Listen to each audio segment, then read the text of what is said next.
My name is Jack Poulson. I'm the executive director of a nonprofit called Tech Inquiry, which was formed a little bit over a year ago, kind of in response to a chain of actions.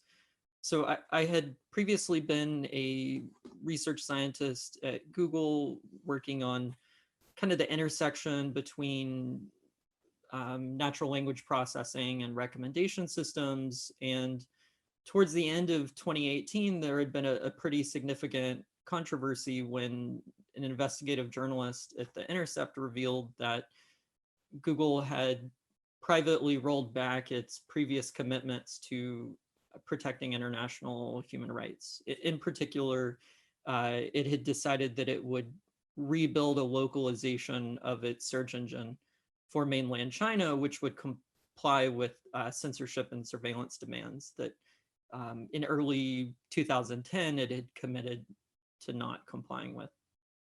And so I was one of many people who internally spoke out over this, spent about a month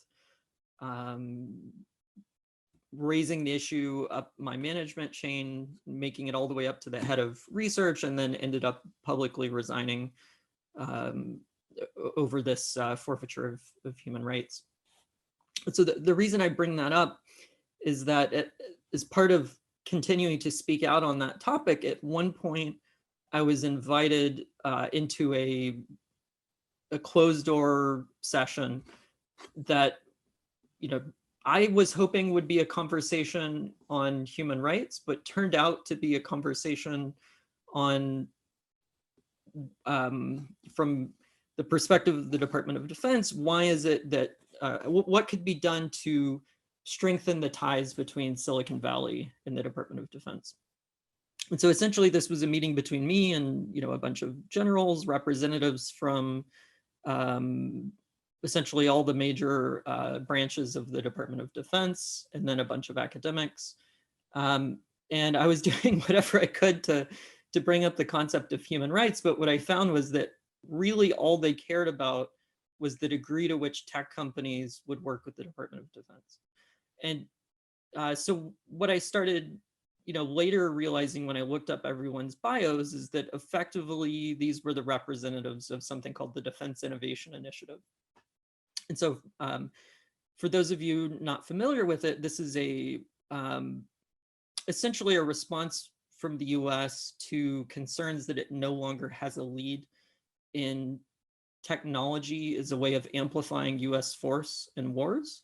So one can connect it to something called the, quote, third offset strategy, where an offset strategy is a way for the US to respond to having less troops in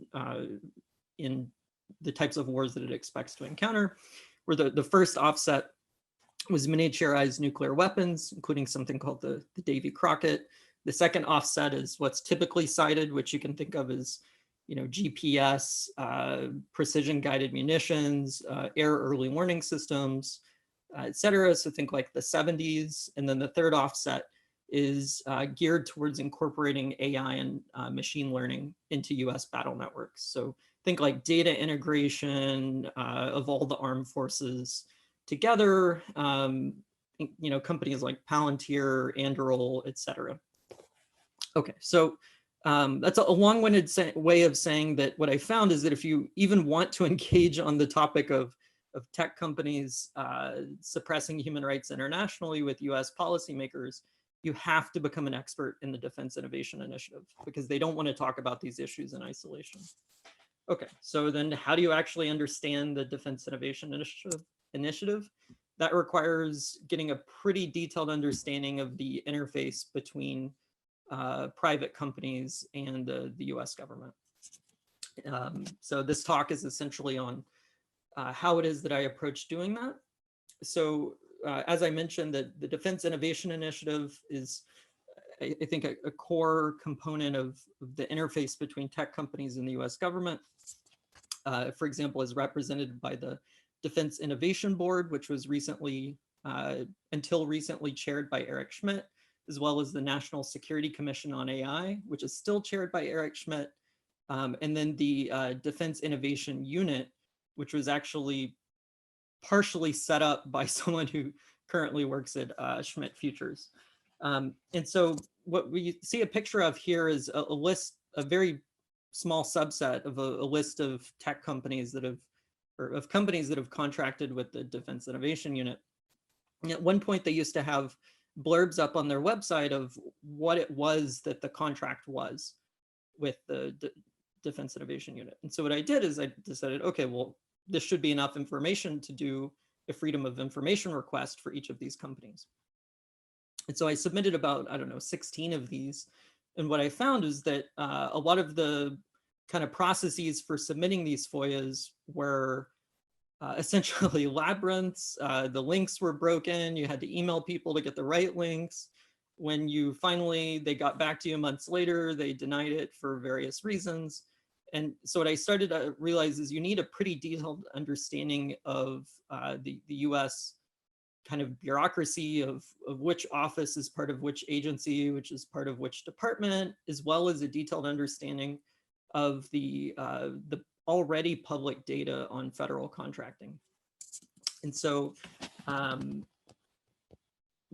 essentially the conclusion is that if you want to properly submit freedom of information requests for these types of contracts, you have to be an expert in what's called the Federal Procurement Data System, or FPDS, though most people access this through a website called usaspending.gov.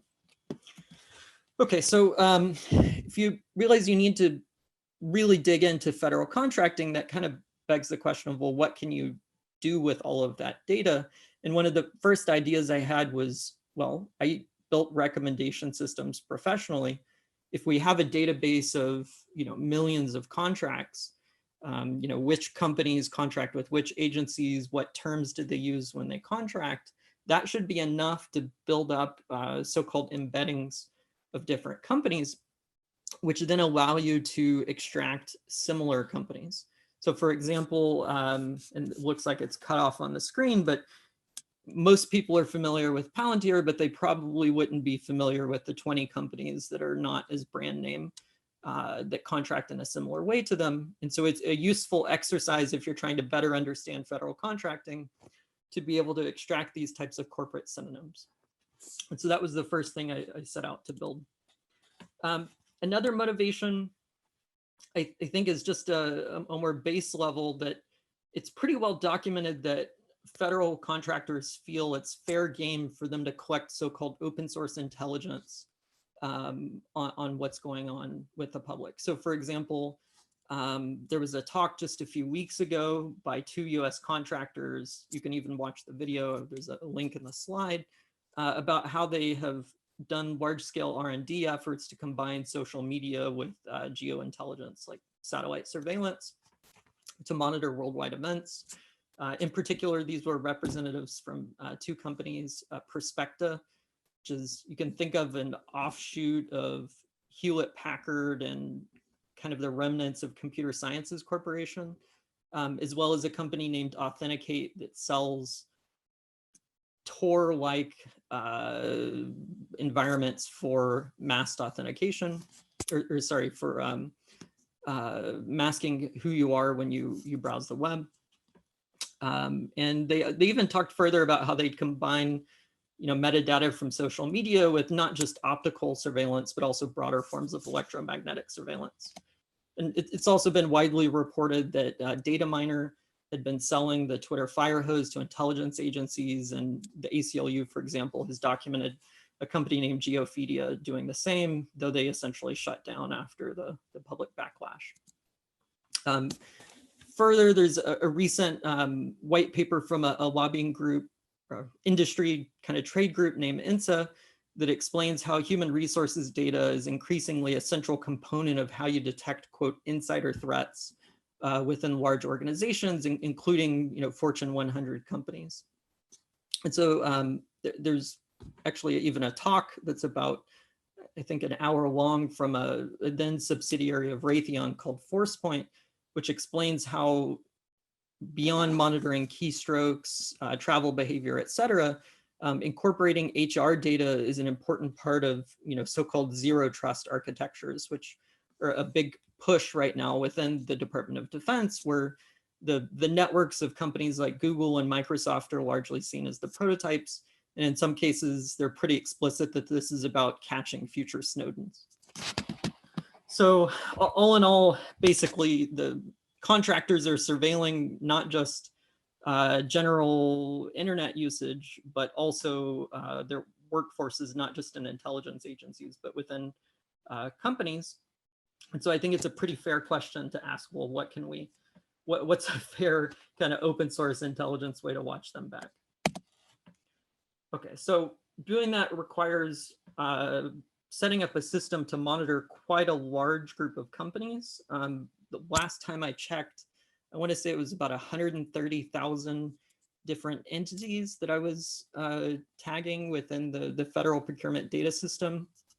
That's obviously quite a bit more than you can manually curate profiles for. So what you need to do is set up some sort of default profile for them based upon your measurement of different data feeds. And so we can talk about, well, which data feeds do you use to populate these profiles? I mentioned the federal procurement data system. They have an Atom feed that updates essentially at 1:30 a.m. Eastern every day. There are public lobbying and contribution records that are used by sites like Open Secrets, which are pretty useful for example, Google, who does a ton of lobbying, but not a lot of federal contracting, at least not directly. And then SEC filings like Form 10K, 10Q. And I recently released a report that makes a lot of use of 10K filings. And then also surprisingly useful to find the actual legal corporate names for entities, because surprisingly often they use aliases or incomplete names. And Open Corporates is a great resource for that. And then of course, Twitter, Facebook, LinkedIn feeds. It turns out, for example, even within the Defense Innovation Initiative, the Twitter feeds seem to be kind of the authoritative place to check for updates. The same is true actually for Anduril as well, where Palmer Luckey's Twitter feed might be the first place that you see an announcement of a contract. And so kind of the idea is, well, we can use these kind of profiles combined with manual curation from companies of interest to inform freedom of information requests and help support further investigations. Okay, so this has happened. So as this system was being built, quite a few different kind of articles started citing some of the work, a lot of it fairly informally mentioned, whether through, just messaging journalists or tweeting it out. There were a few Palantir contracts we noted first. I think my favorite is this one where I was cited as, quote, Twitter user Jack Poulson as having spotted a Palantir COVID contract before FedScoop later reported it. There was a report on kind of under-recognized facial recognition companies, which cited a statistic we were able to compile from essentially just summing up information across corporate subsidiaries for IDEMIA, which showed that it was the largest tech contractor with the TSA. I'll kind of skip through, but let's just say, we've released a few reports and made some splash with a few articles over the last few months. So maybe the most recent one that kind of ties a lot of this together through our promise of using our profiles to inform freedom of information requests was that we discovered through a FOIA that Customs and Border Protection was actually using Google Cloud's AI APIs to process Anduril's thermal imagery for border surveillance. Or at least that was in a statement of work. After this was published by The Intercept, the head of Google Cloud, Thomas Kurian, actually pointedly denied that this was taking place despite it being in the statement of work, which is kind of interesting that this led to essentially not only a response in a town hall within the company, but that even leaking to the press. Okay, so our most recent report, I mentioned using Securities and Exchange Commission's filings, something we call death and taxes. The overall goal was kind of to do two things.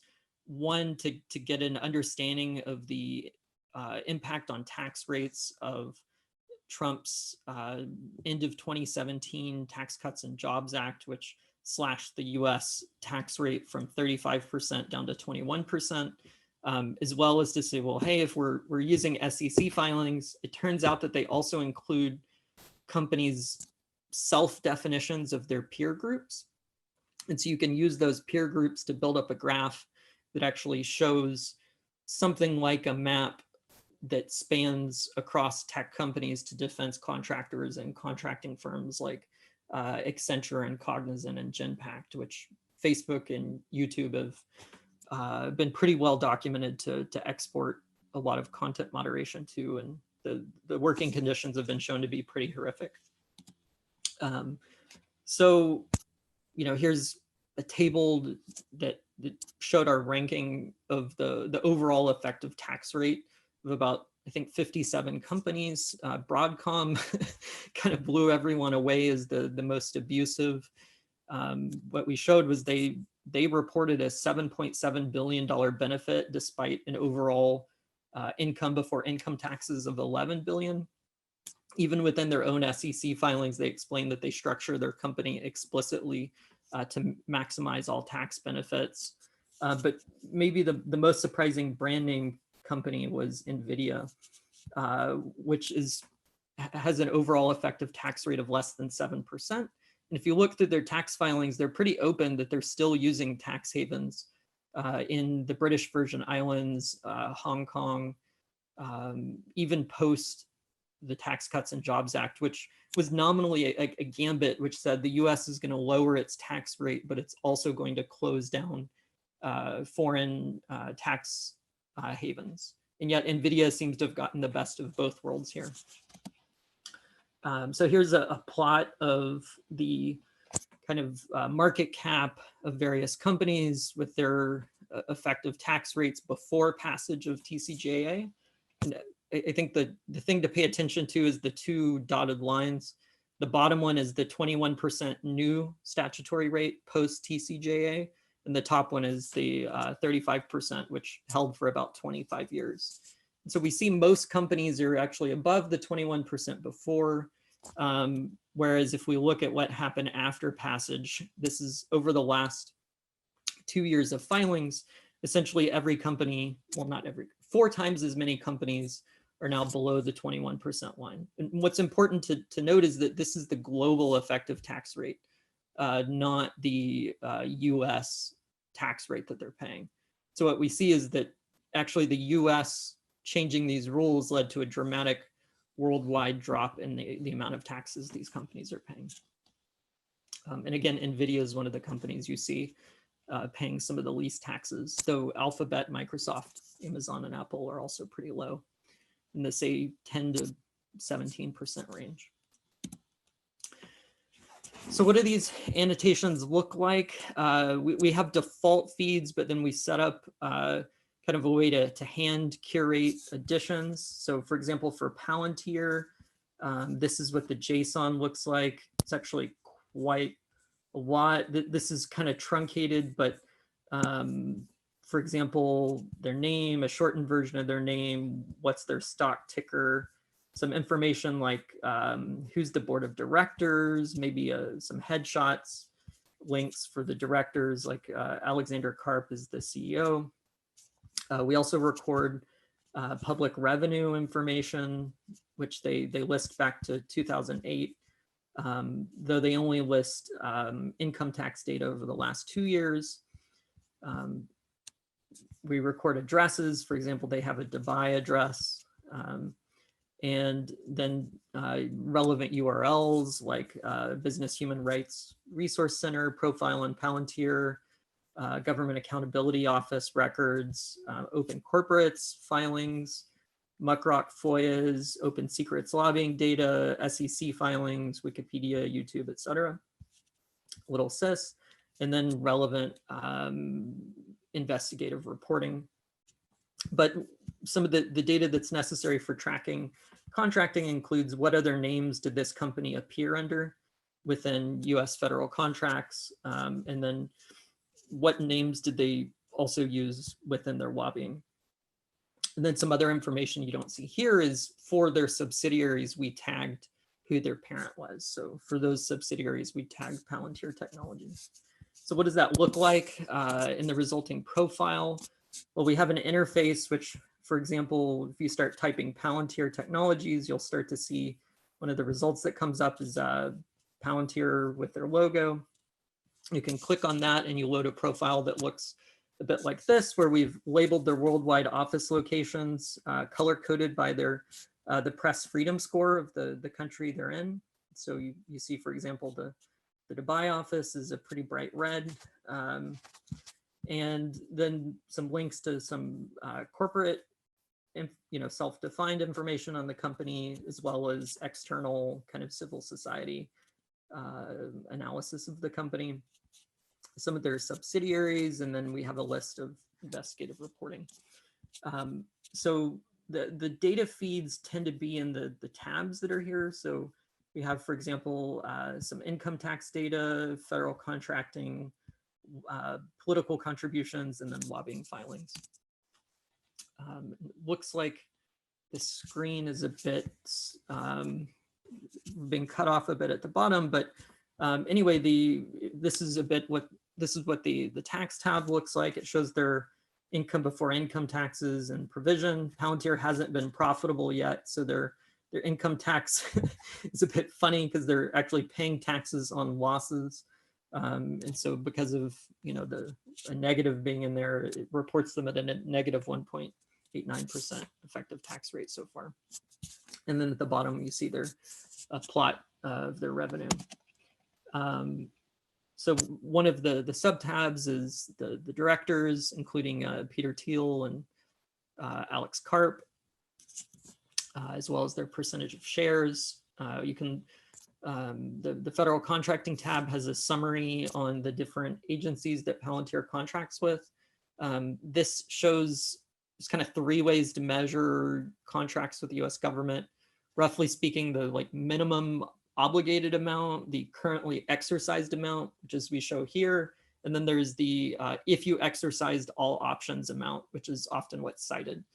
And so if you look at actually exercised contracts over roughly since 2016, you see the Army is Palantir's biggest kind of agency, and then Special Operations is second, and then Justice Department's Office of Boards and Divisions, and then ICE, the Navy, then the FBI.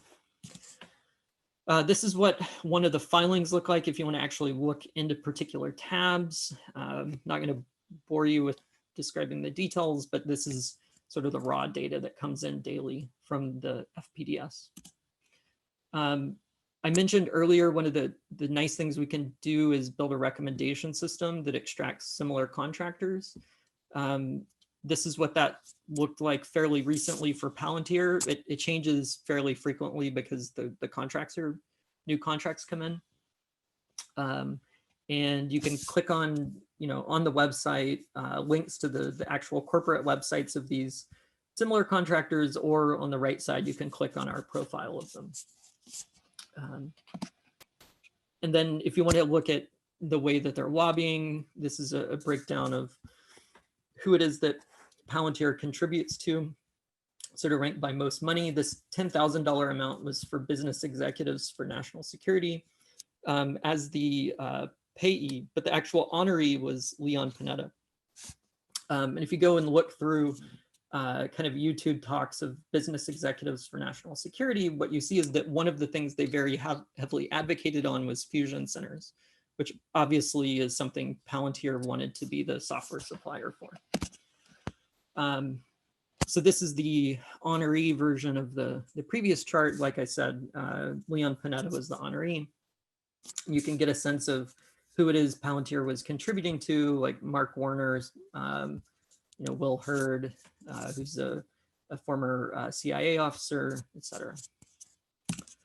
And then we started as well building up profiles that help us annotate the actual political contribution data for particular filings. So for example, this January 2020 contribution of $2,500 was to Lindsey Graham through the Fund for America's Future. We're starting to set it up so you actually, it does all the normalizations necessary to resolve to the right person, and then you can show a thumbnail of their picture. In terms of registered lobbying, what we see, Palantir does most of its lobbying in-house, more than $11 million tracked. Their second biggest company is J. Green and Company, then Cassidy. A little ways down, we have Invariant LLC, which is run by Heather Podesta. It's kind of underrepresented here. They seem to be pretty influential despite the monetary amount. They also lobby for Anduril, for example, as well as Fitbit on using Fitbit data for COVID tracking. So Invariant's a pretty important lobbying firm to watch. This is what one of our annotations looks like for kind of the raw lobbying filing data. So this one filing registered by Palantir October of this year was for $820,000 of in-house lobbying because both the registrant and the client were Palantir. And it was for kind of the predictable things like, more defense funding for Palantir. But one of the more interesting issues they lobbied on was the Endless Frontier Act, which is surprisingly a bipartisan proposal to remake the US National Science Foundation into something a lot closer to DARPA, pretty explicitly to help the US compete against China. And Palantir, of course, would like to be part of that. Here is an example of a peer group we can extract from SEC filings. Palantir hasn't listed its peers yet, which is why we're not showing them. So this is an alternative to us generating our own peers from kind of a recommendation system. You can instead extract them from SEC filings. So the company Perspecta we mentioned earlier, it's kind of an HP Computer Sciences Corporation descendant. You see them identifying like Booz Allen Hamilton, Motorola Solutions, SAIC as peers. Maybe not too surprising. So there's a ton of future work. A lot of what I mentioned is something that we're kind of have only rolled out for example, a small subset of politicians. There's never-ending work in keeping track of companies. But the kind of main qualitative change that we would like is to extend this tool we were describing so that you can actually, within the web interface, have users extend it more in like a Wikipedia or a Little Sis kind of style. Yeah, many more politicians and lobbyist profiles need to be mapped out, which would then enable us to do a detailed study of lobbying networks, which tend to be pretty interesting. Like, while the tech companies talk to Congress and sort of wear their nationalistic hat, they're lobbying with firms who at the same time are supporting companies like DJI and Baidu, et cetera. We'd like to incorporate FEC data, which Open Secrets does, for example, and then harvest many more 10K filings to get much more, for many more companies, their tax histories. So if you'd like to see what it is that we've built with this, we have our Explorer at techinquiry.org/explorer, which has essentially all the data we've compiled. And we have a report that made a splash on why it is that the allegations of a divide between Silicon Valley and the military are overblown. And then our most recent report on mapping out kind of the connections between tech companies and consulting or contracting firms like Accenture, and then weapons manufacturers, as well as their impact of the Tax Cuts and Jobs Act. So yeah, thank you for listening, and please reach out if you're interested in learning more. Thank you.